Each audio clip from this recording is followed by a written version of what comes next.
The idea is that you should do what you love and money will follow. It's one of the most commonly repeated pieces of advice, whether that's in starting a business, a YouTube channel, for your career. It's all too common and it's definitely an alluring notion because it promises fulfillment and financial success as just natural byproducts of passion. However, reality often tells a different story. So while some individuals manage to turn their passions into lucrative careers, the majority find that doing what they love doesn't necessarily translate into financial prosperity. So I'll explain in this video the challenges of becoming rich simply by doing what you love, highlighting market realities, economic constraints, and psychological factors that complicate the pursuit of wealth through just following your passion. Skills and competence, passion alone is not enough. Loving an activity doesn't automatically mean that you're exceptionally skilled at it, or that you can provide it in a form of a product or service that someone else will actually pay you for. The world usually rewards expertise and excellence far more than they do just simple and pure enthusiasm. And I'll just say this one as an example. Some people who love writing, for example, they're not particularly skilled at creating compelling, marketable content. Others may enjoy playing a sport, but let's say they lack the natural size or talent required to compete at a professional level. Building expertise in any field takes years of deliberate practice. So even if you do have the talent, the gap between being good at something and being exceptional is actually pretty far apart, especially in a world of diverse competitors who may even be far above you in natural talent, sometimes even expertise and experience.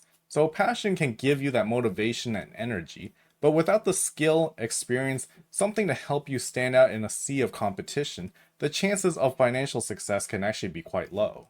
Market realities, passion versus demand. So, I believe in older business theory, the predominant thought was that if you make a product, then customers will come.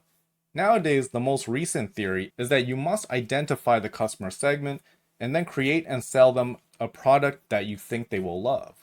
So, not only is passion, skill, and competence not actually enough, you also need to consider market demand. Many people love activities that aren't highly profitable at all or are in saturated markets. For example, creative fields like writing, painting, and music are full of passionate people, but only a tiny fraction actually achieve significant financial success. And to build wealth, there needs to be an alignment where there's demand for your offering and also limited supply. Passion driven pursuits does not guarantee that they meet this criterion, and in reality will require more than just things that you're passionate about. The economic reality is that the most lucrative industries, like finance, technology, medicine, do not necessarily attract people based solely on passion. Instead, they attract individuals who understand the financial rewards tied to those fields. The business side, monetizing passion requires business acumen. So, turning a passion into a profitable business is also another significant challenge. Many passionate individuals struggle with the entrepreneurial aspect of monetizing what they love.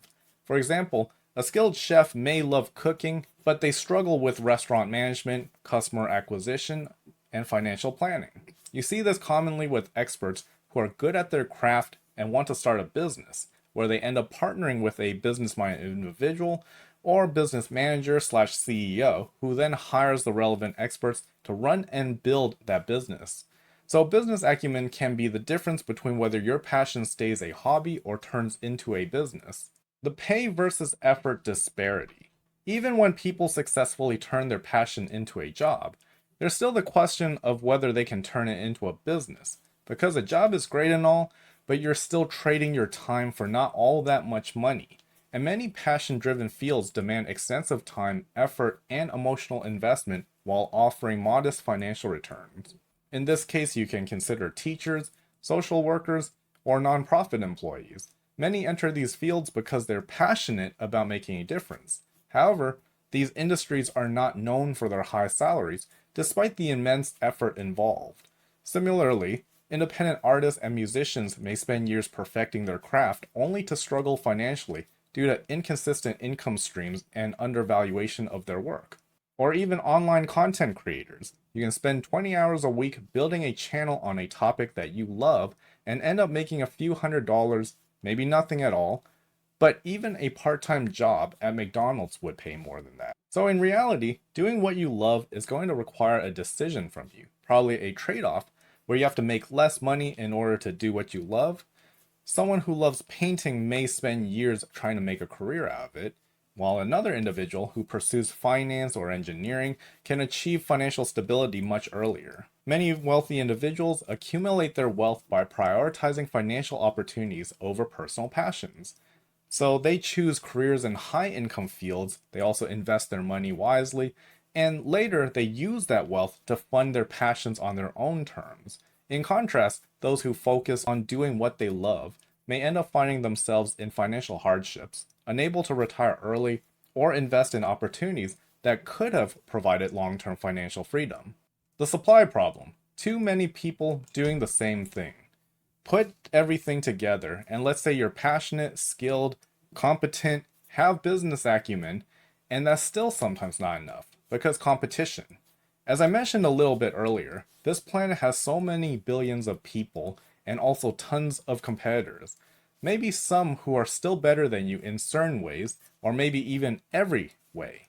Certain industries are oversaturated with passionate individuals who are all trying to succeed. So it's really fierce competition. And because this is going to be for a YouTube video, let's use YouTube again for example.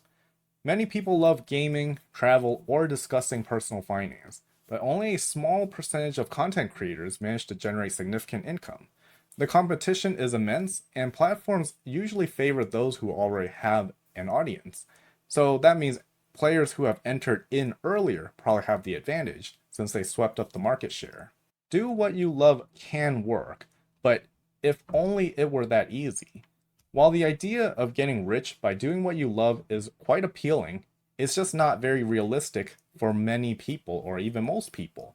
The market doesn't necessarily reward passion alone, it rewards value, expertise, and strategic financial decisions. And sometimes there's just luck involved, where you were there at the right time and place.